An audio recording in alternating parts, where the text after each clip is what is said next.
So guys, magagawin naman tayo isang Samsung S22 Ultra. Ang problem nito ay umiinit yung pinaka buong unit. So nag-overheat siya guys. Dito papakita ko sa inyo kung paano natin ginagawa. Paano ba natin tinatanggal yung ganitong sakit.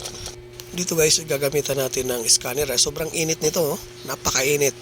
Gagamit tayo ng scanner ngayon guys para makita natin kung alin dito yung mga possible na error.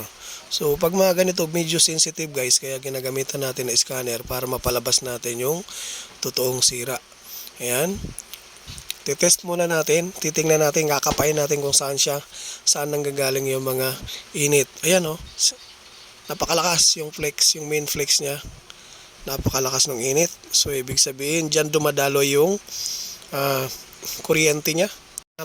Napakalakas ng init na pumapasok sa kanya.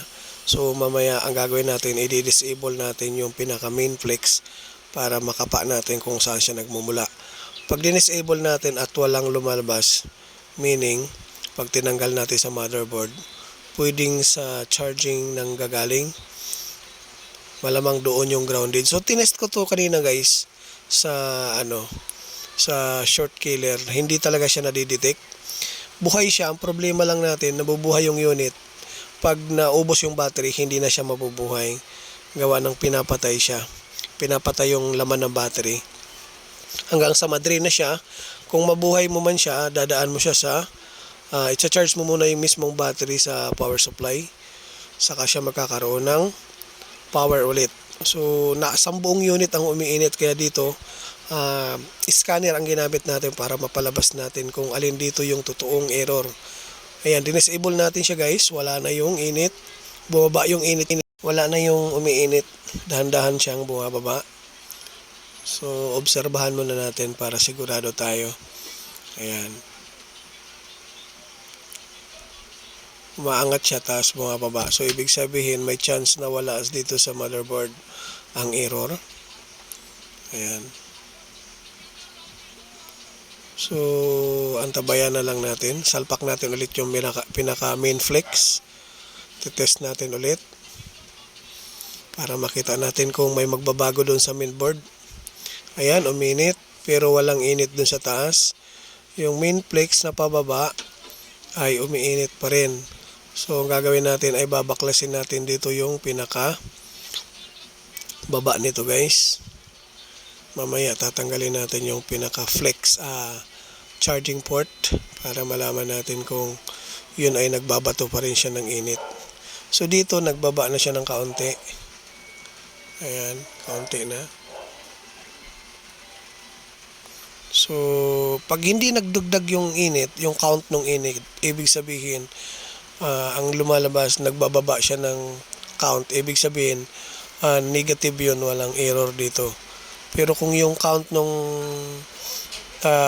init ay tuloy-tuloy pataas ng pataas, ibig sabihin may error. So babaklasin natin dito guys yung flex na to, kasi nga buhay yung unit pero napakalakas ng init.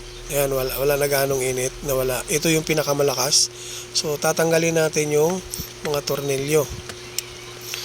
Mamanual natin guys, mamaya pag natanggal natin to, mamanual natin yung pag-scan para makita kaagad natin kung sino at alin dito sa capacitor ang mga error, yung may grounded. Kasi kadalasan to guys, pag ganito mga capacitor, pag ganun grounded yun. So titingnan natin kung alin dyan para malaman natin. Yan. Ayan, wala ganong init. So babalik natin guys, tapos saksak yung battery. Tapos i-scan natin mamaya para mapalabas natin yung totoong problema para sigurado. Ayan, tatanggalin muna natin. Ay dito nalalaman natin guys kung ano talaga yung error na motherboard. Pag may mga scanner kayo, yun ang pinakamaganda dahil nung una nga guys na wala ako scanner, hirap na hirap ako sa mga ganitong sakit. Ang hirap hulihin, gawa ng hindi siya grounded. Pag tinest mo sa tester, hindi siya grounded. Pero umiinit na lang siya bigla. Ay mangyayari, ito, ititest natin tong charging port kung alin dyan ang may error. Ngayon, i-scan natin ulit yan guys ng pabaliktad para makita natin. Babaliktarin ko yung flex. Mamaya baliktarin ko yun guys. Titingnan natin kung alin dito. Power on. Power on muna natin para lalabas kung may ground. Ayun.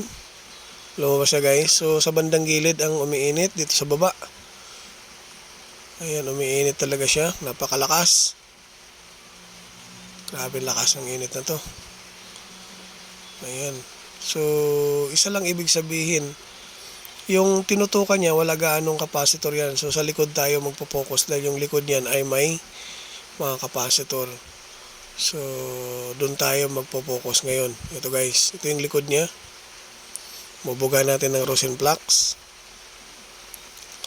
Ayan. Kung alin dito yung una-unang masunog, ibig sabihin yun yung sira.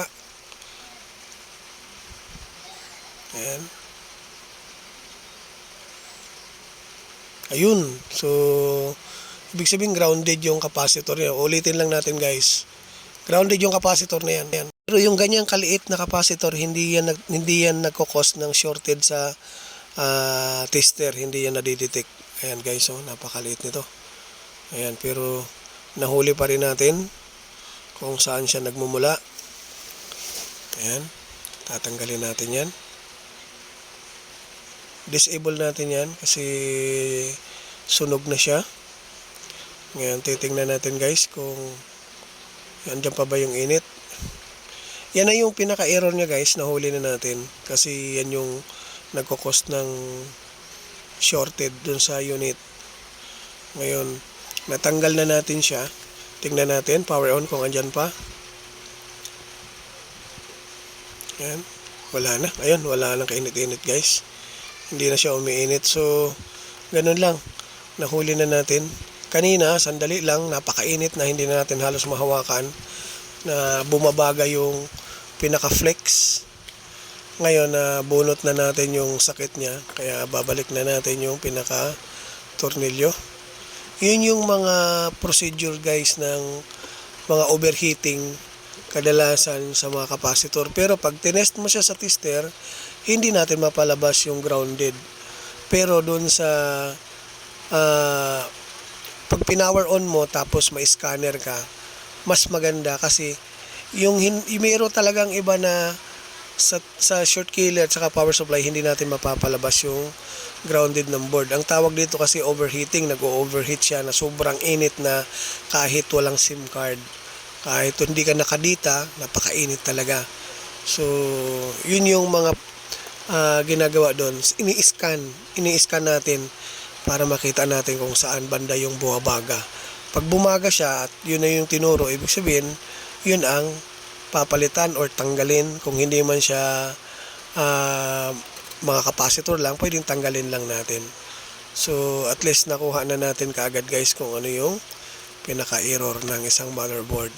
So, hindi natin pwedeng hula-hulaan kung saan nagmumula yung sira. So, mas the best talaga pag mga ganito na ini-scan para makita kaagad yung mga possible na sira.